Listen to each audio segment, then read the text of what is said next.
بسم اللہ الرحمن الرحیم۔ گمنام ہیرو کے معزز ناظرین السلام علیکم۔ دوستو لائک ضرور کر دیا کریں، شکریہ۔ آئیے چلتے ہیں کہانی کی طرف۔ وہ کمرے سے چلی گئی۔ میں اور شیبہ پومی کے پاس پہنچ گئے۔ سونیا وہاں آ چکی تھی۔ ہم چاروں نے موجودہ حالات پر گفتگو کی۔ ہم سمجھ رہے تھے کہ وہ تینوں بھائی ہمارے درمیان موجود ہوں گے، مگر کیا کر سکتے تھے، وہ جب چاہتے تھے ہمارے درمیان پہنچ جاتے تھے۔ ہم ان دو بھائیوں کو تلاش نہیں کر سکتے تھے۔ ریڈ پاور کے باس نے اپنے آدمیوں کو اس بنگلے میں بھیجا تھا جہاں پومی جوجو کے ساتھ گئی تھی۔ وہاں اچھی طرح تلاشی لی گئی تھی، لیکن ایسی کوئی چیز برآمد نہیں ہوئی جو ہمیں شارپ روڈ یا ہارپ روڈ تک پہنچا سکتی۔ ریڈ پاور کا باس اپنی کوششوں میں مصروف تھا۔ مختلف ذرائع سے معلوم کرنا چاہتا تھا کہ ہارپ روڈ جو فروٹ جوس فیکٹری کا مالک ہے، اس کے اور کون کون سے کاروبار ہیں، اس کے خاندان کے تمام افراد کے نام اور پتے ٹھکانے کس طرح حاصل ہو سکتے ہیں۔ بہرحال ابھی اس معاملے میں کامیابی نہیں ہوئی تھی۔ سونیا نے کہا، میرے اور پومی کے ساتھ بیٹھ کر کوئی بھی منصوبہ بنانا دانش مندی نہیں ہے۔ ہمارے مہربان ہمارے درمیان موجود ہیں، لہذا تمہیں اور شیبہ کو جو کرنا ہے چپ چاپ کر گزرو۔ شیبہ نے مجھے سوچ کے ذریعے کہا، یہ اچھا ہی ہوا کہ ہم نے اپنا منصوبہ پیش نہیں کیا۔ ہم چپ چاپ انہیں بابا صاحب کے ادارے میں پہنچا دیں گے، دشمنوں سے چھپانے کی کوشش کریں گے تاکہ وہ رکاوٹیں پیدا نہ کریں۔ یہ کہتے کہتے اس نے سانس روک لی، میرے دماغ سے چلی گئی۔ میں نے اچانک پرائی سوچ کی لہر محسوس کی۔ شیبہ کہہ رہی تھی، پتہ نہیں میری سانس رک گئی تھی۔ میں نے ہزاروں میل دور بیٹھی ہوئی شیبہ کے دماغ میں پہنچ کر دیکھا۔ وہ مجھے محسوس کر کے بولی، کیا تم ہو؟ ہاں میں ہوں۔ میں نے پرائی سوچ کی لہر محسوس کی اور تمہارے دماغ سے نکل آئی، کیا تم بھی محسوس کر رہے ہو؟ میں نے مسکرا کر کہا، مسٹر شارپر یا مسٹر ہارپر، تم شیبہ بن کر ابھی میرے دماغ میں پہنچے ہو۔ تم لوگوں سے ایسی نادانی کی توقع نہیں تھی۔ میں اور شیبہ ایک دوسرے کے دماغ میں ہیں، تم لوگوں سے دھوکہ نہیں کھا سکتے۔ اب بتاؤ، شرافت سے جا رہے ہو یا سانس روک لوں؟ پرائی سوچ کی لہر نکل گئی۔ عجیب تماشا تھا، ہماری مشکلات بڑھ رہی تھی۔ مجھے اور شیبہ کو ہر لمحہ محتاط رہنا تھا۔ وہ اپنے دماغ میں میرا لب و لہجہ سن کر یہی سمجھتی کہ میں بول رہا ہوں، اسی طرح میں اس کا لب و لہجہ سن کر دھوکہ کھا سکتا تھا۔ یوں ہماری خوش فہمی یا غلط فہمی سے دشمن فائدہ اٹھانے والے تھے۔ میں نے اس کے دماغ میں پہنچ کر مخاطب کیا، تم میری آواز سن رہی ہو؟ سن رہی ہوں۔ کیا تمہیں یقین ہے کہ میں فرحات بول رہا ہوں؟ وہ ایک دم سے چونک گئی، پھر بولی، میں دھوکہ بھی کھا سکتی ہوں۔ دشمن کے فریب سے بچنے کا ایک ہی راستہ ہے کہ جب بھی میری آواز یا لب و لہجہ سنو تو جواباً خیال خوانی کے ذریعے میرے پاس پہنچ کر معلوم کر لو کہ میں نے ہی مخاطب کیا ہے یا نہیں۔ یہ اچھی تدبیر ہے۔ اسی طرح میں بھی تمہارا لب و لہجہ سن کر تمہارے پاس آیا کروں گا اور تصدیق کر لیا کروں گا۔ میں سونیا کے پاس آ گیا، تھوڑی دیر تک خاموش رہا، یہ دیکھنا چاہتا تھا کوئی فرحات بن کر اسے کچھ کہہ رہا ہے یا نہیں۔ پھر میں نے اسے مخاطب کیا اور کہا، وہ تمہارے یا پومی کے دماغ میں ہمیشہ موجود رہیں گے تاکہ ہمارے منصوبوں کے متعلق انہیں کچھ نہ کچھ معلوم ہوتا رہے۔ اگر وہ ابھی موجود ہیں تو ان کے سامنے ہی اپنا آئندہ کا منصوبہ پیش کر رہا ہوں۔ آئندہ تم اور پومی ہمارے کسی کام نہیں آؤ گی، نہ ہی بابا صاحب کے ادارے میں جاؤ گی۔ تم دونوں آج سے آزاد ہو، اپنے طور پر کچھ بھی کرتی رہو، لیکن ہم سے کوئی رابطہ نہ رکھو، نہ ہی ہم خیال خوانی کے ذریعے تمہاری خبر لیا کریں گے۔ یہ میرا پہلا اور آخری فیصلہ ہے۔ کیا تم اس سلسلے میں کچھ کہنا چاہو گی؟ جب تم نے پہلا اور آخری فیصلہ سنا ہی دیا ہے تو پھر کچھ کہنے کی گنجائش نہیں ہے۔ میں اور پومی کسی کے محتاج نہیں، تم ہم سے رابطہ ختم کر سکتے ہو۔ میں نے خدا حافظ کہا اور رابطہ ختم کر دیا۔ تھوڑی دیر بعد ہی مجھے اپنے اندر میری اپنی سوچ سنائی دی۔ وہ سوچ کہہ رہی تھی، میں نادیدہ قوت ہوں، تم ہمیں اس قدر احمق کیوں سمجھتے ہو؟ میں سیاہ کو سیاہ اور سفید کو سفید سمجھتا ہوں۔ اگر تم احمق ہو تو احمق ہی سمجھنا چاہیے، تم کام کی بات کرو۔ اس نے میرے لب و لہجے میں کہا، یہ ماننے والی بات نہیں ہے کہ تم سونیا اور پومی سے رابطہ ختم کرو گے۔ تم کوئی گہری چال چل رہے ہو، یہی کہنے آئے ہو؟ میں برابر سونیا اور پومی کے پاس موجود رہوں گا، دیکھوں گا تم کب تک رابطہ قائم نہیں کرتے۔ میں نے ایک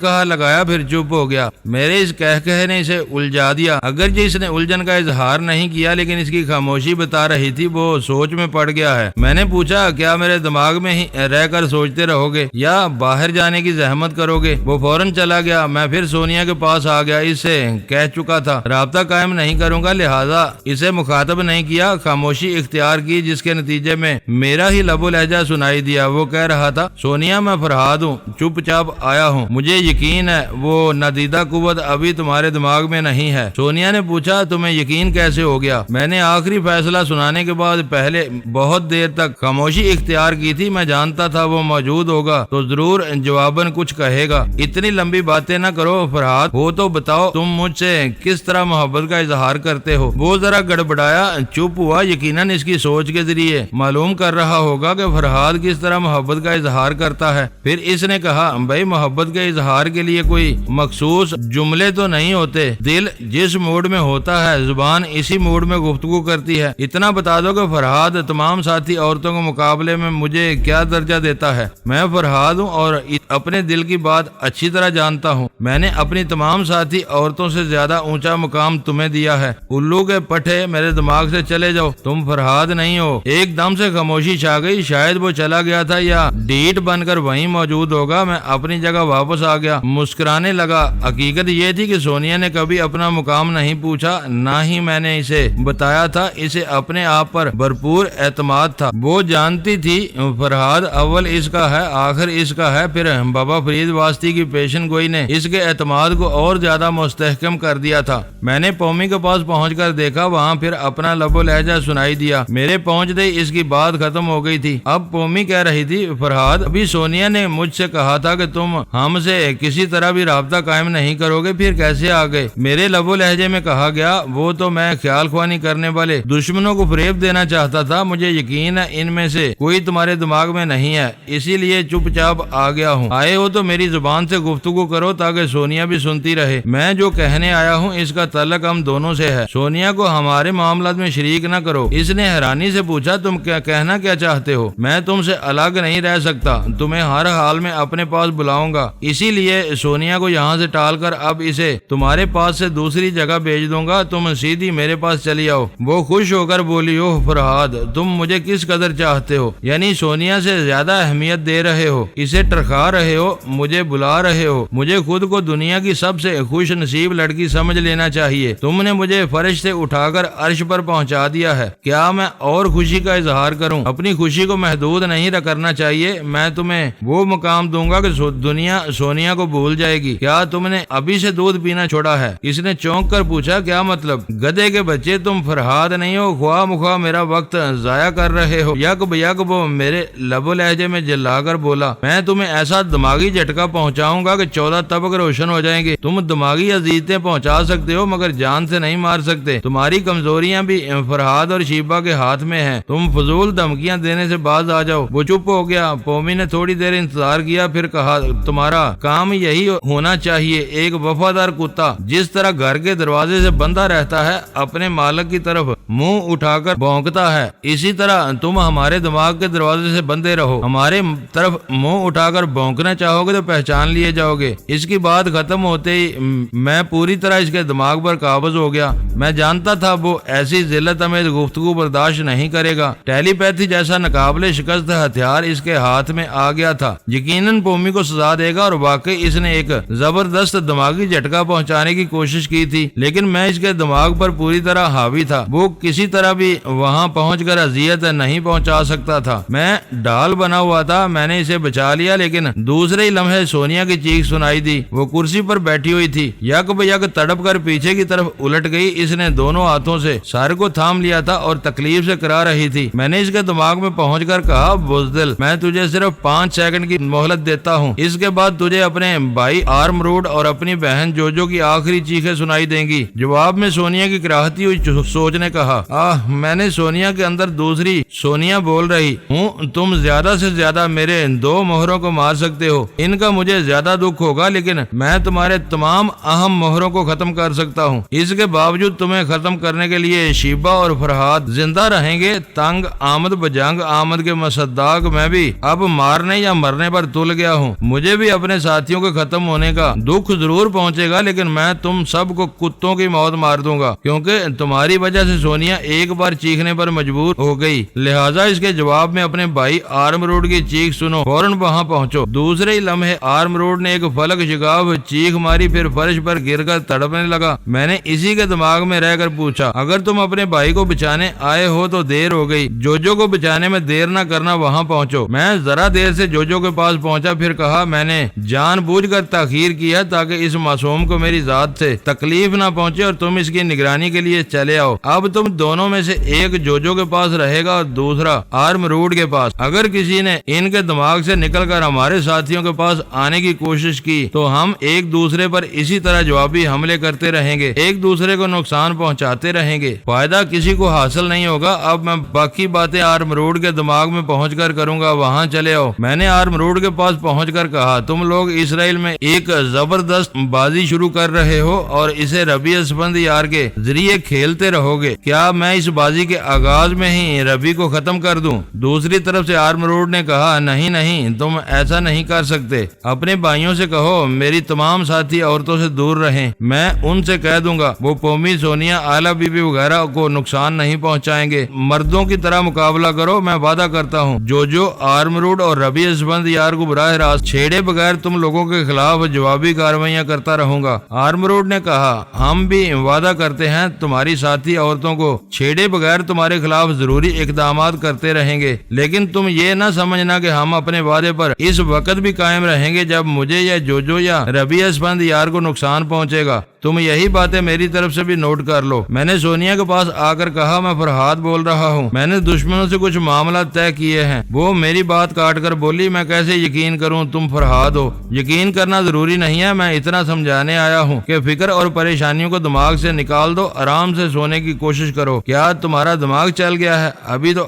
8 بجے ہیں اور سونے کے لیے کہہ رہے ہو۔ میں نے مشورہ دیا ہے، ضروری نہیں ہے اس پر عمل کرو، میں جا رہا ہوں۔ ٹھہرو، تم نے کہا تھا کہ رابطہ قائم نہیں کرو گے۔ بھائی مجھے دشمن سمجھ لو، میں جا رہا ہوں۔ میں اس کی سوچ پڑھنے لگا، وہ سوچ رہی تھی یہ فرحاد نہیں ہو سکتا، خواہ مخواہ الٹا سیدھا مشورہ دے رہا تھا۔ ابھی 8 نہیں بجے اور مجھے سو جانا چاہیے، جبکہ اس مہماتی زندگی میں سونے کا موقع ہی نہیں ملتا ہے۔ وہ سوچ رہی تھی، مگر سوچنے سے کیا ہوتا تھا، چپکے چپکے دماغ پر حاوی ہوتا رہا، اس کے اندر تھکن پیدا کرتا رہا۔ تھکن ہو، کمزوری ہو، آرام طلبی ہو، یہ سب انسان کے اپنے اندر سے پیدا ہوتی ہے اور یہ سب کچھ میں اس کے اندر سے ابھار رہا تھا۔ نتیجہ یہ ہوا کہ وہ آدھے گھنٹے کے بعد بستر پر لیٹ گئی، انگڑائی لینے لگی۔ پھر میں اسے ٹیلی پیتھی کی لوری سنانے لگا، آہستہ آہستہ اس کے ذہن کو تھپکنے لگا۔ مزید 10 منٹ کی کوششوں کے بعد وہ سو گئی۔ کوئی دوسری ہوتی تو بڑی آسانی سے سلا دیتا، مگر وہ بڑی ضدی اور قوت ارادی کی مالک تھی۔ میں تو کیا، کوئی دوسرا خیال خوانی کرنے والا بھی اسے آسانی سے ٹریپ نہیں کر سکتا تھا۔ جب وہ گہری نیند میں ڈوب گئی تو میں نے اس پر تنویمی عمل شروع کیا۔ مجھے یقین تھا وہ تینوں بھائی سونیا اور پومی کے پاس نہیں ہوں گے۔ بعد میں اس کی تصدیق ہو گئی، وہ سب شیبا کے پیچھے پڑ گئے تھے۔ اسرائیل میں اپنے محاذ کو زیادہ سے زیادہ مضبوط بنانے کی فکر میں لگے ہوئے تھے۔ میں نے سونیا کو ٹرانس میں لے کر اپنی معمولہ بنایا، اس کے دماغ میں یہ بات نقش کر دی کہ جب وہ تنویمی نیند سے بیدار ہوگی تو اس کا ذہن پہلے سے زیادہ حساس ہوگا۔ وہ جاگتی رہے یا خوابیدہ حالت میں رہے، اپنے دماغ میں کوئی بھی غیر معمولی بات ہوگی تو فوراً محسوس کر لے گی اور محسوس کرتے ہی سانس روک لے گی۔ میں جانتا تھا وہ زیادہ دیر تک سانس نہیں روک سکے گی، لیکن وہ بہترین فائٹر تھی۔ ہر فائٹر اپنی سانس کو قابو میں رکھنا جانتا ہے۔ یوگا کے ماہرین کی طرح کئی منٹ تک سانس نہیں روک سکتا، مگر سونیا اور پومی ایسی حالت میں سانس لینے کا وقفہ کر سکتی تھی، بار بار سانس لے کر بار بار وقفے کر سکتی تھی۔ اس طرح وہ ٹیلی پیتھی جاننے والے ان کے دماغوں پر مسلسل حملے نہیں کر سکتے تھے، انہیں دماغی اذیتیں نہیں پہنچا سکتے تھے۔ سونیا کے بعد میں نے پومی پر بھی یہی عمل کیا، اسے ٹیلی پیتھی کے ذریعے سلایا، پھر گہری نیند میں اسے معمولہ بنا کر وہی باتیں دماغ میں نقش کر دی۔ دونوں نے وعدہ کیا کہ وہ ذہنی طور پر بہت زیادہ حساس رہیں گی، سوتے جاگتے کوئی بھی غیر معمولی بات ہوگی تو اسے محسوس کرتے ہی سانس روک لیں گی، خواہ ان کے دماغ میں فرحاد اور شیبا کی سوچ کی لہریں کیوں نہ آئیں، وہ کسی کو دماغ میں آنے کی اجازت نہیں دیں گی۔ میں نے اپنے اس ترمیمی عمل کو 48 گھنٹے کے لیے مقرر کیا۔ اتنے عرصے تک کوئی بھی ٹیلی پیتھی جاننے والا انہیں دماغی تکالیف میں مبتلا نہیں کر سکتا تھا۔ وہ دونوں ترمیمی نیند سو گئیں۔ میں نے اطمینان کی سانس لی، دشمن ان دونوں کو میری کمزوری بنا کر پیش نہیں کر سکتے تھے۔ اب مجھے معلوم کرنا تھا کہ میری ان مصروفیات کے دوران آرم روڈ اور اس کے بھائی سونیا اور پومی کے دماغوں میں موجود تو نہیں تھے۔ ان کی موجودگی سراسر نقصان پہنچا سکتی تھی، وہ چپ چاپ میری ترمیمی عمل کی نفی کر سکتے تھے۔ بہرحال میں نے آرم روڈ کے پاس پاس پہنچ کر دیکھا وہ خیال خوانی کے ذریعے تل ابید پہنچا ہوا تھا۔ مجھے بھی شیبہ کی حفاظت کے لیے وہاں رہنا چاہیے تھا، مگر سونیا اور بومی کو ہر طرح محفوظ کرنا چاہتا تھا۔ آرم روڈ کی سوچ سے پتا چلا وہ میرے ترمیمی عمل کے دوران نہیں تھا۔ میں نے جوجو کے دماغ میں آ کر دیکھا وہ گہری نیند میں تھی۔ پتا چلا اس پر ترمیمی عمل کیا گیا ہے اور اسے مختلف مشینوں سے گزارا گیا ہے۔ پتا نہیں اس کے ساتھ کیا کچھ کیا گیا تھا، وہ نہیں جانتی تھی۔ میں اس کے لاشعور میں بیٹھ کر بہت کچھ معلوم کر سکتا تھا، لیکن جو فرد ترمیمی عمل کے زیر اثر ہو اور گہری نیند سو رہا ہو، اس کے دماغ کو زیادہ کریدنا نہیں چاہیے، ورنہ وہ دماغی مریض بن کر رہ جاتا ہے۔ میں جوجو کو خواہ مخواہ نقصان نہیں پہنچانا چاہتا تھا۔ وہ ایک معصوم لڑکی تھی اور جب تک ہمیں اس کی ذات سے کوئی نقصان نہ پہنچتا وہ ہمارے لیے معصوم ہی رہتی۔ میرا خیال ہے جس طرح میں نے سونیا اور پومی کا تحفظ کیا تھا، اسی طرح دونوں بھائی ترمیمی عمل اور ٹیلی پیتھی کے ذریعے جوجو کا تحفظ کر رہے تھے۔ میں شیبہ کے پاس پہنچ گیا۔ وہ جس محل نما بنگلے میں زندگی گزار رہی تھی، وہاں کے بڑے سے ڈرائنگ روم میں چند اعلیٰ افسران بیٹھے ہوئے تھے، ان میں کمانڈو بھائی بھی تھا۔ شیبہ ان سے ذرا فاصلے پر ایک شاہانہ طرز کی کرسی پر بیٹھی ہوئی تھی۔ جہاں بیٹھی ہوئی تھی وہاں سے ان حاضرین کے چہروں کو بخوبی دیکھ سکتی تھی اور ان کی آواز سن سکتی تھی۔ اس وقت کمانڈو بھائی حاضرین کو مخاطب کرتے ہوئے کہہ رہا تھا، میں سمجھ نہیں سکتا کہ ہمارے ساتھ کیا ہو رہا ہے۔ کون ہمارے دماغوں میں آتا ہے اور ہمارا دوست بن کر یقین دلاتا ہے کہ وہ فرحاد کا دشمن ہے اور اس کے خلاف ہمارا دوست بن کر رہ سکتا ہے؟ ایک اعلیٰ افسر نے پوچھا، اس میں نہ سمجھنے کی کیا بات ہے؟ میں اس نادیدہ قوت کی باتوں میں آ کر شیبہ کی خوابگاہ میں گیا تھا۔ اس نے مجھے بہکایا کہ یہ مجھ سے دل ہی دل میں محبت کرتی ہے، مجھے اس کے سامنے بے نقاب ہونا چاہیے۔ یہ اپنی ٹیلی پیتھی سے مجھے نقصان نہیں پہنچائے گی، لیکن اس کے برعکس ہوا، مجھے شدید ذہنی جھٹکوں سے دوچار ہونا پڑا۔ شیبہ نے میرے ساتھ اچھا سلوک نہیں کیا تھا۔ شیبہ نے کہا، کیا تم نے میری خوابگاہ میں آ کر شریفانہ برتاؤ کیا تھا؟ ایک اور اعلیٰ افسر نے کہا، شیبہ میرے دماغ میں بھی وہ نادیدہ قوت بولتی ہے۔ اس نے یقین دلایا ہے کہ تم خیال خوانی نہیں جانتی ہو۔ بابا صاحب کے ادارے میں 2 عدد ڈمی شیبہ تیار کی گئی ہیں، ان میں سے ایک تم ہو۔ ہمیں تمہارے ذریعے دھوکہ دیا گیا ہے۔ اگر میں ڈمی ہوں تو پھر خیال خوانی نہیں کر سکوں گی۔ جس میں حوصلہ ہے وہ مجھے چیلنج کرے اور میری خیال خوانی کا سامنا کرے۔ سب کو چپ لگ گئی، ایک دوسرے کو دیکھنے لگے۔ کسی میں حوصلہ ہو سکتا تھا کہ وہ اسے چیلنج کرتا اور دماغی جھٹکوں سے دوچار ہوتا۔ شیبہ نے کہا، وہ نادیدہ قوت جو آپ لوگوں کے دماغ میں آ رہی ہے، خود کو پورا اسرار بنانے کی کوشش کر رہی ہے، وہ جس حد تک بے نقاب ہو چکی ہے اسے میں بیان کرتی ہوں۔ یہ 5 بھائی بہنوں کا ایک خاندان ہے جس میں 3 بھائی ہیں اور 2 بہنیں۔ بڑے بھائی کا نام آرم روڈ ہے، یہ لیڈی روزینہ کے فارم کے پیچھے والی پہاڑی کے دوسری طرف ایک فروٹ جوس فیکٹری کا مالک ہے اور بھی بہت سے کاروبار ہیں اس کے۔ دوسرے بھائی کا نام شارپ روڈ اور تیسرے کا نام ہارپ روڈ ہے۔ یہ 2 بھائی ہمیشہ گمنامی کی زندگی گزارتے رہے۔ انہوں نے سائنس کے سبجیکٹ میں ڈاکٹریٹ کی ہے۔ یہ دونوں بہت تجربہ کار میکینک ہیں۔ انہوں نے تقریباً 15 برس سے ایک پتال دنیا میں رہ کر بہت ہی اہم منصوبوں پر کام شروع کیا۔ یہ ساری دنیا پر چھا جانا چاہتے تھے، اس کے لیے یہ ہر وہ قوت اپنے اندر سمیٹ لینا چاہتے تھے جن کے ذریعے ساری دنیا پر حکومت کر سکیں، اور وہ اس منصوبے پر کامیاب ہو چکے ہیں۔ اب یہ ساری دنیا پر حکومت کر سکتے ہیں یا نہیں، یہ آنے والا وقت بتائے گا۔ شیبہ نے ذرا چپ رہ کر اپنے سامنے بیٹھے ہوئے افراد کو دیکھا۔ ان میں سے ایک نے سوال کیا، یہ 15 برس کے عرصے میں کیسے کامیاب ہو گئے؟ دوسرے نے سوال کیا، کیا یہ پاتال دنیا میں